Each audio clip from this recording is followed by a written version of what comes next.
दिखा दिया, जाओ महाराज उधर। जो गए, जो द्वारपाल थे, सुदामा जी ने बताया। द्वारपाल अंदर गए,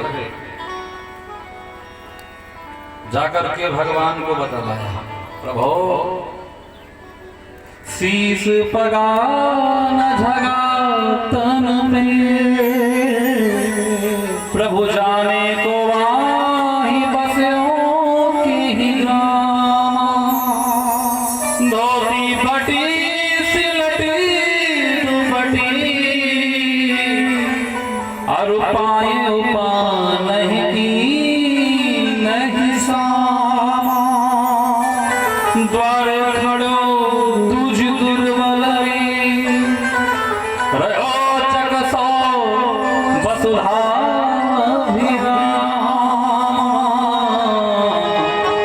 पूछत दीन दयाल गुना, बतावत वापनो नाम सुदामा, बतावत वापनो नाम सुदामा। बोले सुदामा जी महाराज की। नरोत्तम दास जी ने लिखा, शीश पगा न झगा तन पे, जाने को आई बसई कहीं ग्रामा, धोती फटी सी लटी दुपटी, और उपाय उपा नहीं की नहीं सामा, द्वार खड़ो दुर्बल एक रहो चकसा रामा। भगवान ने कहा, अरे आखिर है कौन जो ऐसा है? बोले पूछत दीन दयाल को धाम, आपका घर पूछ रहा है, आपका पूछ रहा है सब कुछ। बोले क्या नाम है? बोले बतावत आपनो नाम सुदामा। जैसे सुदामा नाम सुना भगवान दौड़ पड़े, भगवान को पनाही पहनने की भी सुध नहीं, कहीं भगवान के वस्त्र गिर रहे हैं, कहीं माला गिर रही है, कहीं कुछ भगवान दौड़ पड़े। उस भगवान दौड़े तो उनके पीछे पीछे जितने भी द्वारपाल थे सब दौड़ पड़े, जितने भी भगवान के साथ लोग दौड़ पड़े।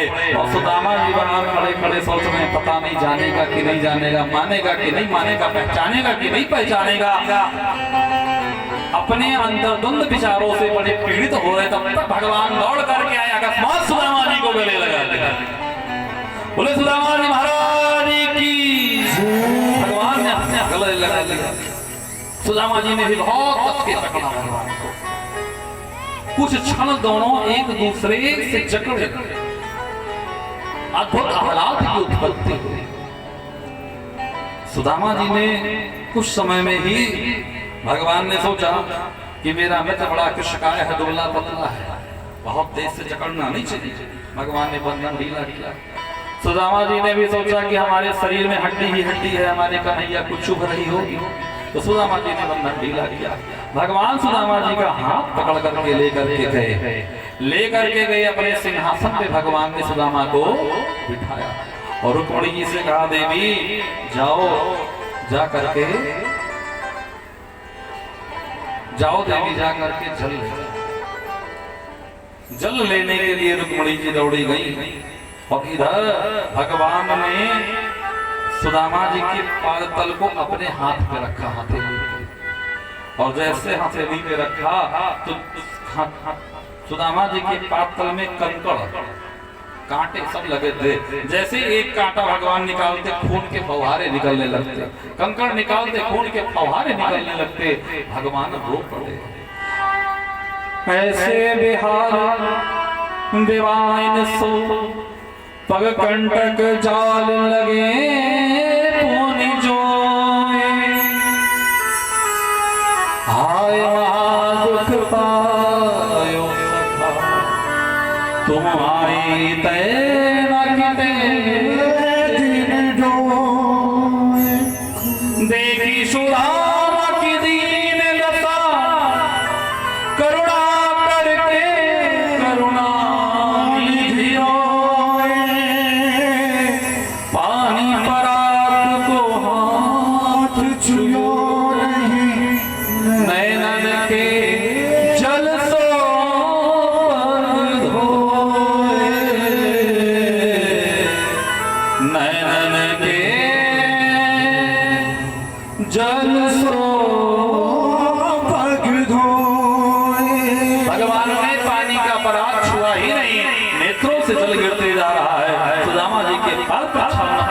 के जल से करते हैं कि हाय अरे सखा इतना तुम्हें दुख हुआ, कभी तो आ जाते हमें बुला लेते।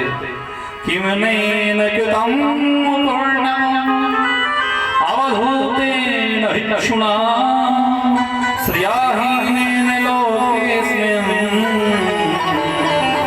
गृहीतेन धमेन च। रुक्मिणी मैया इनके पुण्य को सराह रही है कि अरे इस अवधूत ने ब्राह्मण ने कौन सा पुण्य किया था। सारा संसार भगवान के चरण रज के लिए परेशान रहता है, सारा संसार भगवान के चरणामृत के पाने के लिए परेशान रहता है, लेकिन इस ब्राह्मण ने कौन सा पुण्य किया होगा तो साक्षात नारायण अपने नेत्र के जल से उनके पाद का प्रक्षालन पैर धो गए। सुदामा जी बेचारे सहमे से बैठे थे, भगवान ने नेत्र के जल से ही पैर धोया। भगवान समझ गए कि सुदामा जी महाराज सहमे हुए, यात्रा करके आ गए।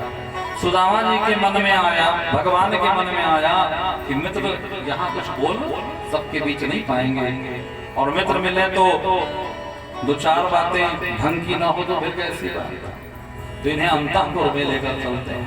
सुदामा जी को भगवान अंतःपुर में लेकर गए, स्नान कराया, सुंदर वस्त्र धारण कराया, भोजन कराया। भोजन कराने के बाद सुदामा जी को विश्राम, और जब सुदामा जी विश्राम करने लगे तो भगवान उनके पैर दबाने लगे भगवान। और जब भगवान को पैर दबाते हुए देखा तो लक्ष्मी जी पंखा झलने लगे, आकर के लक्ष्मी पंखा झलने। जरा एक बार आप लोग विचार करके देखें कि साक्षात नारायण जिसके पैर दबा रहे हो, साक्षात लक्ष्मी जिसको पंखा झल रही हो, क्या वो दरिद्र होगा? क्या उस ब्राह्मण का धन केवल भिक्षा होगा? लेकिन मैं आपसे एक बात और निवेदन कर दूं तत्काल में ही कि लोग जानते कुछ और, समझते कुछ और, कहते कुछ और हमारे भारतवर्ष में जितनी आजादी है बोलने की दुनिया में कहीं नहीं है। मैं एक उदाहरण बताऊंगा आपको, मैंने कहीं सुना था कि एक बार एक कुत्ता विदेश से भारत आया। कहां से आया? विदेश से। तो विदेश से भारत आया तो फ्लाइट से ही आया होगा, फ्लाइट से आया तो भारतीय कुत्ते विदेशी कुत्ते का सम्मान करने गए, माला वाला पहनाई, आरती वारती की कुत्ते की। और भारतीय कुत्तों ने विदेश के कुत्तों से पूछा, भैया कितने दिन रहने का प्लान है हमारे भारत में, कहाँ कहाँ घूमोगे, कहाँ कहाँ जाओगे? विदेशी कुत्तों ने कहा कितने दिन का क्या मतलब, हम तो अब यही रहेंगे, आगे यही रहेंगे। तो भारतीय कुत्तों को बड़ा बुरा लगा। तो भारतीय कुत्तों ने कहा भैया अब रहोगे है ही, तुम्हारे पूर्वजों ने ना जाने कितने साल यहाँ राज किए, तुम भी रह जाओ, हमें कोई समस्या नहीं है। लेकिन एक बात बताओ कि आप भारत में क्यों रहना चाहते हो? आप यहाँ की जलवायु कैसी है? विदेशी कुत्तों ने कहा, विलायती कुत्तों ने, कि तुम्हारे यहाँ तो सांवले काले लोग होते होंगे, हमारे यहाँ सब गोरे होते। अच्छा, रुपया पैसा? बोले तुम्हारे यहाँ कितना रुपया चलता है ना, हमारे यहाँ डॉलर चलता है, जो तुम्हारे यहाँ 72-76 के बराबर है। हमारा रुपया तुमसे बहुत ऊंचे है, बहुत आगे है। अच्छा, जलवायु अच्छी है, रुपया पैसा अच्छा, भोजन पानी बोले तुमसे अच्छा करते हैं। तो भारतीय कुत्तों ने कहा भैया बुरा मत मानना, जब जलवायु इतनी अच्छी है, रुपया पैसा अर्थव्यवस्था इतनी अच्छी है, खाने पीने की व्यवस्था बढ़िया है, तो भारत में क्यों चले आए? विदेशी कुत्तों ने कहा कि भौंकने की जितनी आजादी भारत में दुनिया में कहीं नहीं है, जितनी आजादी भारत में है उतनी दुनिया में। आप कुछ जानो मत, कुछ समझो मत, मुंह खुला नहीं भाग्य से बोल देना। भारत में अपने गांव में ही हर चौराहे पे आपको 10-20 ज्ञानी मिल जाएंगे, ज्ञान देते, वेद में लिखा है। उनसे आप जरा पूछो कि वेद का पन्ना किधर से खुलता है, कभी देखा? वेद को देखा नहीं होगा, लेकिन वेद में लिखा, पुराण में लिखा। एक व्यक्ति हमें मिला, जो बात क्या बोला, भागवत पुराण में लिखा, कुछ भी बोले भागवत पुराण में लिखा, गीतम लिखा। तो हमने कहा है हमारे पास, लाइट लाए? तो बोले नहीं आप वाले ने वो दूसरे भागवत में लिखा। तो मतलब जानना नहीं है, मानना नहीं, पहचानना नहीं, समझना नहीं, ज्ञान नहीं लेना है, पढ़ना नहीं है, लेकिन मुंह खोल के बोलना। अब आप बताओ, आप खुद विचार करें कि क्या ऐसा व्यक्ति गरीब हो सकता, दरिद्र हो सकता है? गरीब तो हो सकता है, लेकिन क्या दरिद्र हो सकता है? भिखारी हो सकता है? एक मैं उदाहरण आपको और ही देना चाहूंगा। विदेशी, एक बार एक विदेशी महिला भारत आई, 5 स्टार होटल पे रुकी, बच्चे को बड़ा भूख लगा था, बच्चा रोने लगा, तो 5 स्टार होटल के मैनेजर से बोली क्या बच्चे के पीने का दूध मिल जाएगा? बोले बिल्कुल मिल जाएगा, दे दीजिए 100 ग्राम। 100 ग्राम दूध एक डिब्बे में लिया, बोला कितना कितना हुआ? उसने कहा 500 रुपए। भाई 5 स्टार था, 500 रुपए हो गए, दिया। अब आगे बढ़े, गांव की तरफ निकल रहे थे, बच्चा फिर से रोने लगा, अब फिर दूध का इंतजाम करना हुआ। फिर कहाँ दूध मिले? तो एक ढाबली पे गाड़ी रोक दी, एक वृद्ध व्यक्ति चाय बनाते थे, वहां रहते थे। उस महिला ने कहा कि बाबा जी हमारा बच्चा बड़ा भूखा, अगर थोड़ा सा दूध मिल जाता पीने का तो बड़ा अच्छा होता। बोले थोड़ा सा क्या बेटा, जितना अच्छा उतना ले जाओ, ठाकुर जी की कृपा से दूध, गाय भैंस की कमी नहीं, दूध की क्या कमी? एक बोतल में दे दिया। एक बोले और कोई बोतल हो बड़ा तो दे दो, उसमें भर के दे दे, क्योंकि आगे कहीं दूध मिलेगा नहीं। तो 2 लीटर दूध बड़े वाले बोतल में भर के और दे दिया। अब वो महिला विचार कर रही थी कि जब 100 ग्राम दूध 500 का मिला था, तो इतना दूध तो जरूर लाखों का हो गया होगा, लाखों में 50,000 का तो हो ही गया होगा। उसने शर्माते शर्माते धीरे से पूछा पैसा कितना देना?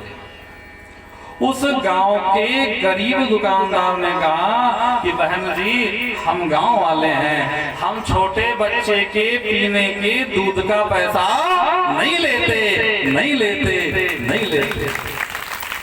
अब वो महिला विचार करती रही कि आखिर भिखारी कौन है, गरीब कौन है, अमीर? अब आप गरीब कौन? वो 5 स्टार वाला जिसने 100 ग्राम 500 में बेच दिया, या वो गांव का व्यक्ति जिसने 2-3 लीटर दे दिया फ्री में? गरीब कौन है, अमीर कौन है, इसका विश्लेषण कैसे होगा? बोले को आदरिद्रा ही विशाल, जिसकी तृष्णाएं विशाल हो, जो सोचे कितना आ जाए कितना आ जाए, वही दरिद्र है, कभी मन की पूर्ति नहीं होती। अमीर कौन है? बोले जब आवे संतोष धन, सब धन धूरी समान। सनातन धर्म की व्यवस्था क्या है? सनातन धर्म की व्यवस्था क्या रखी गई? सनातन धर्म की व्यवस्था ये है कि दाई इतना दीजिए जावे कुटुंब समाज, मैं भूखा भी ना रहूं, साधु न भूखा। मतलब अपने तो भोजन की व्यवस्था है ही, साथ में कोई अतिथि आवे उसके भी भोजन की व्यवस्था। हम अपना खाएं वो अपना खाएं, हम अपना खाएं वो अपना खाएं, ये प्रवृत्ति है। दूसरे के धन को हड़प करके खाना, दूसरे के धन को हड़प लेना, दूसरे के हिस्से को खाना, ये दुर्वृत्ति है। और वो और दूसरे किसी और के भोजन की व्यवस्था करके खाना, ये हमारी संस्कृति है। दूसरे की व्यवस्था करके खाना ही संस्कृति है। सुदामा जी महाराज का भगवान पैर दबा रहे हैं, चरण सेवा कर रहे हैं, माता लक्ष्मी पंखा चला रही। भगवान ने धीरे से पूछ लिया सुदामा जी से, भैया सुदामा इतने दिनों तक कहाँ थे? अब कुछ पर्सनल बातें भगवान ने शुरू की करनी। शादी वादी हुई कि नहीं आपकी? सुदामा जी ने कहा कि शादी तो हो गई भैया, लेकिन ये क्यों पूछ रहे हो? बोले नहीं नहीं, तुम बचपन में बाबा बैरागी की बातें ज्यादा करते थे ना, तुमने कहा कि बैरागी। उन्होंने बोले भैया शादी हो गई। अच्छा क्या नाम भाभी का? बोले तुम्हारी भाभी का नाम है सुशीला। भगवान ने कहा अच्छा अच्छा सुशीला भाभी, अरे वाह, हमें नहीं बुलाया आपने शादी में। सुदामा जी ने कहा भैया आप नहीं बुला पाए। अच्छा चलिए कोई बात नहीं। भगवान ने रुक्मणी से कहा सुनो देवी, घर में जितनी भी रानियां महारानियां पटरानियां हैं सबसे बोलो बहुत बड़े संत आए हैं, आकर के इनका आशीर्वाद लें। सुदामा जी हंसने लगे, अरे कन्हैया रानियों से बोलो मतलब 2 4 10 रानी है क्या? कितनी रानी है तेरे? 2 4 10 है क्या? रानियों से बोलो कह रहा है। कन्हैया ने कहा अभी देख लीजिएगा। अब सुदामा जी को ले जाकर के बिठाया। अब रानियां आनी शुरू हुई। मैं रुक्मणी हूँ प्रणाम करती हूँ, मैं सत्यभामा हूँ प्रणाम करती हूँ, मैं मित्रविंदा हूँ प्रणाम करती हूँ, मैं जामवंती हूँ प्रणाम करती हूँ। और सुदामा जी ने लंबा चौड़ा आशीर्वाद, पुत्रवान भव, ऐश्वर्यवान भव, धनवान भव, दूधो नहाओ, पूतो भरो, खूब धन संपत्ति हो, खूब तरक्की करो, बहुत सारा आशीर्वाद।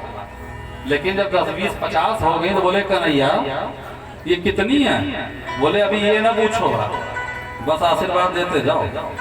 अब जब 2 4 500 हो गई तो ऐश्वर्यवान हो, पुत्रवान भव। जब 2 4 हजार के ऊपर चली गई तो केवल भाव भाव। सुदामा जी ने कहा कन्हैया एक बार ठीक ठीक पता कितनी रानियां हैं? इतनी रानी को आशीर्वाद देते देते मेरे प्राण निकल जाएंगे। भगवान ने कहा हमारी रानियां हैं 16,108। सुदामा जी ने कहा वाह अरे कन्हैया तेरे ठाठ, रानियां हैं 16,108। एक काम कर कन्हैया, वो तेरी अर्धांगिनी और तू उनका अर्धांगा, तो तू आशीर्वाद ले ले। भगवान ने कहा सरकार 1 मिनट। बोले क्या? बोले रानियां तो रानियां बेटे भी हैं। कितने? बोले 1,61,080। बिटिया भी हैं 16,108। सुदामा जी ने कहा तब तो यही मर जाएंगे, हम आशीर्वाद नहीं देते। एक काम कर सबके लिए तू आशीर्वाद ले ले। भगवान ने सबके लिए आशीर्वाद ले लिया। सस्तुते कुशलमस्तु चिरायरस्तु गोवाज हस्तधन्नासनरस्तु भलेशवस्तु वंशे सदैव भवताम हरि भक्तरस्तु। पूरे वंश को आशीर्वाद, सबको आशीर्वाद दे दिया। सुदामा जी ने कहा कन्हैया एक बात बता, हमारा एक विवाह हुआ, तू कह रहा हमको बुलाए नहीं, हाँ? और तेरी तूने इतनी शादी कर ली, हमको क्यों नहीं बुलाया? भगवान ने कहा सुनो सुदामा जी, तुम्हारी जब शादी हुई होगी तो रिश्तेदार आए होंगे, पत्रा खोला गया होगा, विचार किया गया होगा, सबको बता रहा होगा। बोले हाँ। बोले हमारी जितनी शादियां हो उसमें हमें ही नहीं पता था कब कहाँ कौन सी शादी होती है, तो तुम्हें कहां से बताते? भगवान ने सुदामा से कहा एक बात बताओ सुदामा, मेरी एक चीज समझ में नहीं आ रहा। सुदामा जी ने कहा क्या? बोले आप जब से आए हो तब से आपका एक हाथ थोड़ा उठा हुआ है। सुदामा जी ने कहा वो कन्हैया कुछ नहीं, वो चलने से थोड़ा हाथ में दर्द है, सूजन आ गया, बाकी सब ठीक है। सुदामा जी ने जब इतना ईश्वर देखा सोचा 4 मुट्ठी चावल क्या दे इसमें। भगवान ने कहा कि आपके झूठ बोलने की आदत गई नहीं। कितना झूठ बोलोगे सुदामा? बचपन की वो बातें याद हैं? गुरु माता और गुरु जी हमें तुम्हें कितना प्रेम करते थे। बोले हाँ भैया, उस दिन रात में जब हम लोग वहां थे तो गुरु जी खोजते बोले हाँ तुम्हारे दांत भी कट कर रहे थे। सुदामा जी ने कहा फिर कन्हैया वही बात। मैं एक बात और आपसे निवेदन करूं, यहीं पे चलते चलते निवेदन करूं आपसे। ये जो है ना कि सुदामा जी ने चना खा लिया, भगवान ने श्राप दे दिया, ये सारी मनगढ़ंत कथाएं भागवत में नहीं आई है। आप सोचो भगवान किसी को श्राप दे सकते हैं? तो अगर भगवान ही श्राप दे दें तो कौन कहाँ रहेगा? इसके विषय में एक लोक कथा आती है, लिखी नहीं लोक कथा आती है कि एक बुढ़िया 4-5 दिनों से भूखी थी, कुछ मिला नहीं था। एक दिन उसे थोड़ा सा चना मिल गया, लेकर के घर गई, सोची भगवान का भोग लगा के पाऊंगी। तब तक एक चोर आया, चुरा के लेके भागा। बुढ़िया उठी, उसको दौड़ाई, लेकिन चोर भाग निकला। जो चोर भाग निकला, भूख के मारे बुढ़िया मर गई। और मरते मरते उसने श्राप दिया कि वो चना जो खाएगा वो दरिद्र हो जाएगा, गरीब हो जाएगा। कुछ लोग चोर के पीछे पीछे दौड़े, जब हाँ हल्ला हुआ तो वो चोर जाकर के सांदीपनी मुनि के उस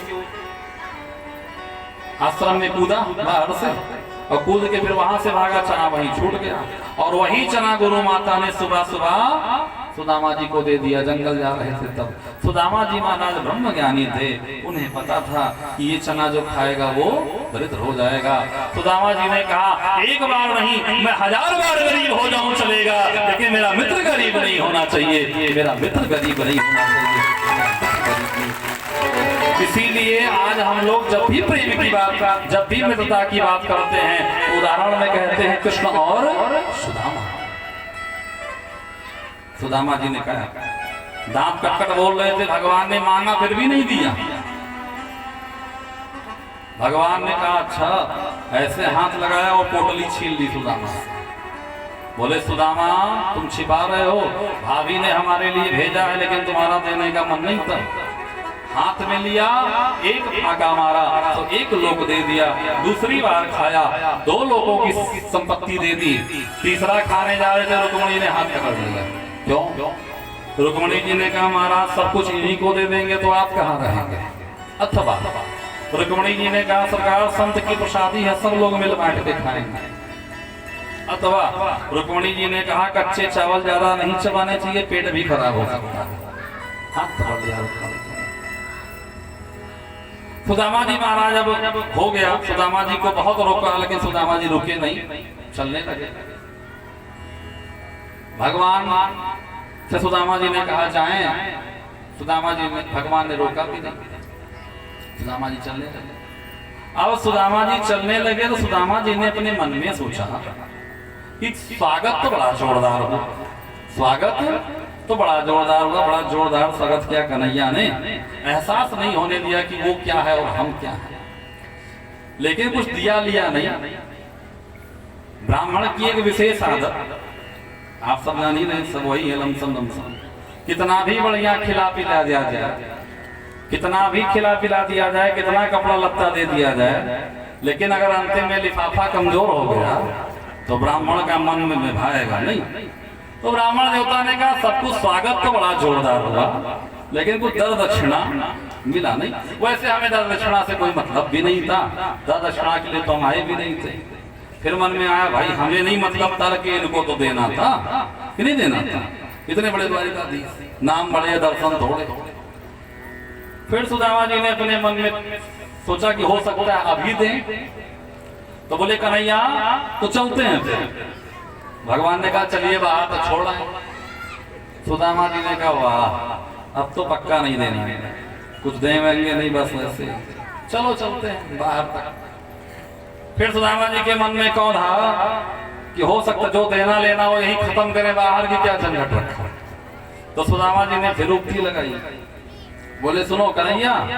भगवान ने कहा हाँ सुदामा जी। बोले क्यों बाहर तक परेशान हो गए, बस यही राम राम कर लो जाए। भगवान ने कहा जाओ, आते रहना। फिर सुदामा जी ने कहा अब तो पक्का हो गया कि कुछ मिलने वाला है नहीं। सुदामा जी ने कहा वैसे हमें कोई दिक्कत नहीं है, हमें कोई समस्या भाई, जैसे जब किसी चीज की आप कामना करेंगे नहीं पूरी होगी तभी ना दुख होगी।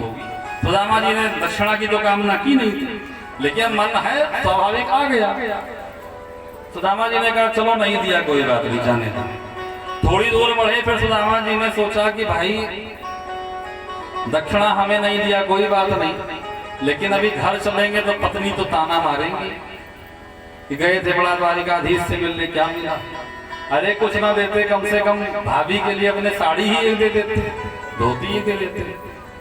सुदामा जी ने सोचा लगता है कि द्वारिकाधीश को याद नहीं है भाभी की, याद दिलाऊं तो हो सकता है। और सुदामा जी ने फिर कहा कन्हैया एक बात भूल गया। भगवान ने कहा क्या?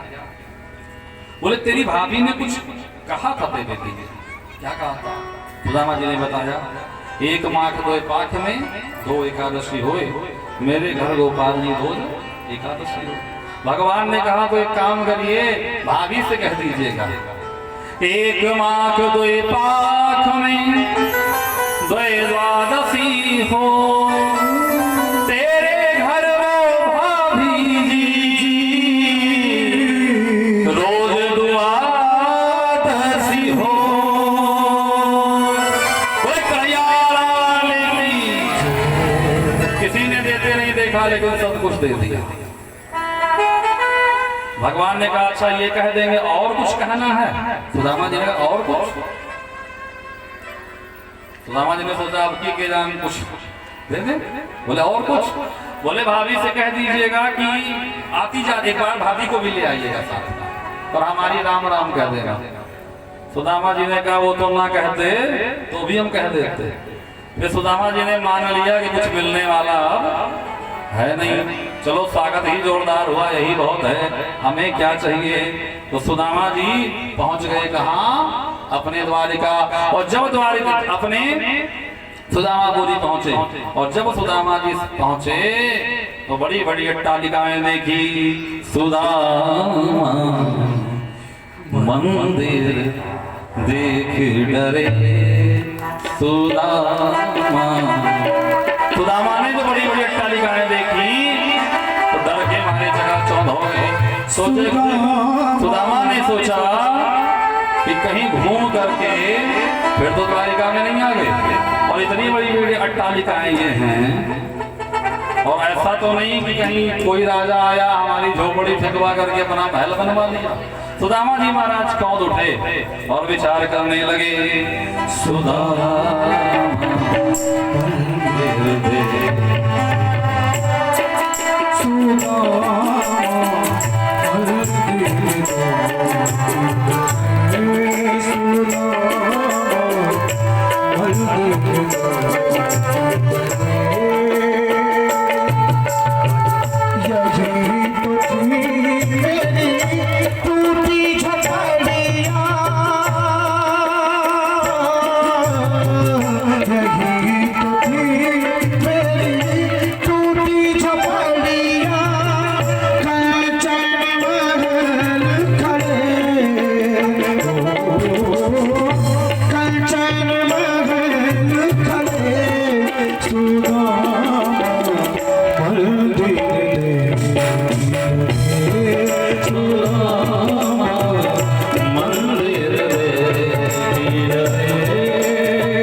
लगता है हमारे न रहने पे कोई राजा महाराजा आया झोपड़ी गिरवा दिया।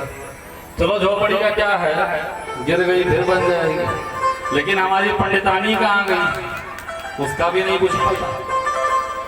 सुदामा जी सोच ही रहे थे कि देखा सामने से एक देवी जी 8 सखियों के साथ आ रही है। 8 सखियों के साथ एक देवी जी आ रही हैं। जो सामने देखा बोला, देवी जी आप कौन? बोले हम सुशीला। बोले वारी सुशीला तेरे दो चोटीला, दो चोटी की घूम रही है, इतना धन कहाँ से आया, वैभव से कहाँ से आया, संपत्ति कहाँ से आई?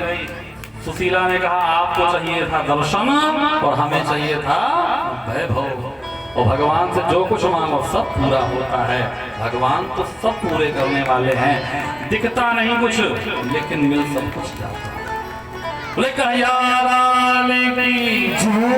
सूर्यदेव जी कहते हैं परीक्षित, इस तरह से भगवान कृपा करते हैं। आज समय थोड़ा ज्यादा हो रहा है, तो 10-20 मिनट आपका और लेंगे, ज्यादा नहीं लेंगे, क्योंकि विश्राम दिवस है। ले लें कि न लें? कितने लोग चाहते हैं कथा चले भाई? अच्छा, सब चाहते हैं। हाँ, नहीं बाद में आप लोग कहें कि महाराज जी बहुत समय ले लिए हमारा, क्योंकि समय की सुई जैसे आगे बढ़ती है वैसे हम पीछे हटने लगते हैं। बोले कन्हैया लाल की। इस तरह से सुदामा जी ने सुदामा जी का पावन चरित्र श्रवण कराया। अब एक बार